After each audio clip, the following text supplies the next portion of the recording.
Today we continue our look at the Lord's Prayer as we examine the next petition about God's provision for our lives, Lord's Day 50. Question and answer 125. What does the fourth request mean?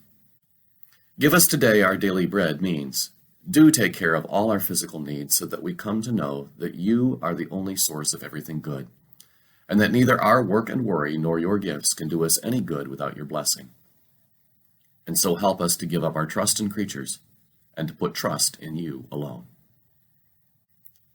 Give us this day our daily bread. With these words, the Lord's Prayer moves on to the practical matter of daily provision for our needs, which is pretty standard territory for our prayers. We're pretty good at praying for the things that go on in our lives every day.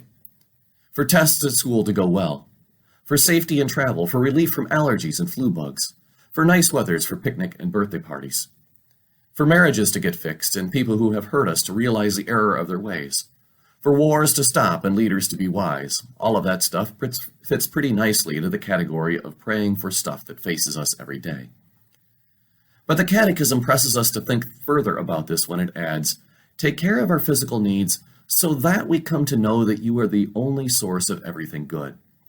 In other words, don't just meet our needs, Father, but meet them in a way that lets us know that you are the one meeting them. Now, this is a little harder to pray for because kindness is an easy thing to take for granted, and need is an easy thing to overestimate.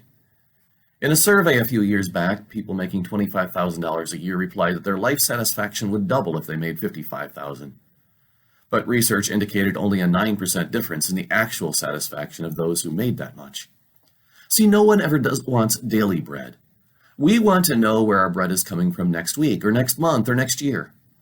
And one of the hardest prayers is the prayer of trust, the prayer that says, Lord, I don't know where tomorrow's bread is coming from, but I am grateful that you've given enough for today. Jesus once said, do not worry about tomorrow, what you will eat or what you will drink or what you will wear, for your heavenly Father knows what you need. In a world where we are used to being able to provide for ourselves, learning to trust and depend on grace is a difficult lesson.